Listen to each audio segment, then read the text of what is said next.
when I'm talking to you guys, and I know some of your stories better than others, but listening to this journey with God, because we talk about that, but then he's like, well, put some bones on that. What does that really look like? I mean, what does it mean to walk with God? What does it mean to have a personal relationship with Jesus?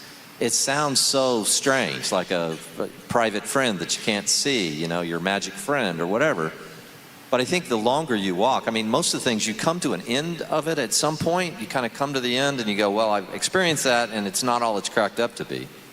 My experience at 61 years old is that I know more now, I believe more now, I've experienced God more now than I could have possibly fathomed at Frankie's age, or even Andrew's age, or even your age. So Teddy, as you've walked with Jesus, and we talk about the providence of God and this experiential, not just blessing you, but taking you through some tough times too, to conform you to his image, right?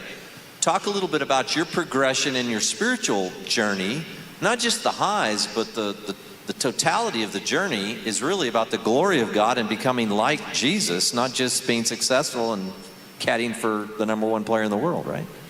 Yeah, absolutely. This year, had a lot of tough things off the course that people wouldn't know about or whatever. And I actually started a golf retreat called Who's Your Caddie? It's a Christian golf retreat we do. This was the second year, and the point of it is when we get to the golf ball, what voice is Scotty listening to? Me. He's like, how far is it? What's it playing? What's the wind? Right? There's one voice that he's paying attention to that he can discuss things with. So I started this caddy retreat, this Who's Your Caddie retreat. Like, what voice are you listening to, right? And the way that we hear from God is through that pastor that speaks a word, through your friend who says, hey, don't do that, through reading the word, through going to church, through things like this. You start hearing the voice of God, and you start going, man, that's really wise, and you start getting the peace that surpasses understanding, and you start going, man, I need more of that. And that's why you and I, we're older, we've walked maybe longer with these guys, and you start to realize how important that is.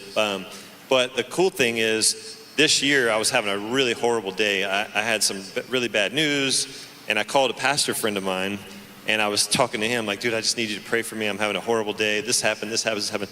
And he said, is that it? And I was like, yeah. And he goes, man, this is every day of my life I get these phone calls, And I was like, wow, there's a lot of other people who are going through these same type of things. And so one of the things that we started at the Who's Your Caddie retreat is, we call it the man in the chair, where you get up and you just share like, man, it looks like we're doing great. We won 9 times this year and the Olympic gold medal, yay. But man, this is what I'm battling. This is what I'm struggling with. But here's how God's using that. Here's where I've learned. And here's how my family has grown closer to each other through that experience. And that's so empowering because Bads is going through something. Frank is going through something. Andrew, it's like everybody in this room is going through something. And when you realize you're not in it alone, and when you realize that God will use it for his glory first and for your good. Romans 8:28 says all things work together for the good that love him. Not some things, all things. And so when I look back in my journey this year, I can see, take away all the golf stuff. Look at all the tough things I've walked through, but also look at where we are now and how much his story is unfolding. And, really the story for Scotty was probably Louisville, right? Looking back and going, wow, why did I have to go through that? And then seeing a couple months later how well God made him look, how well God made himself look, how well the whole situation ended up being in favor of the people that are doing the right thing. So that's what I've learned this year. Even though we've had a lot of success in work, off the course, it's been a tough year, and I'm learning like, man, this is so much more important for me to depend on God because he's the one that gives the peace, not the circumstances.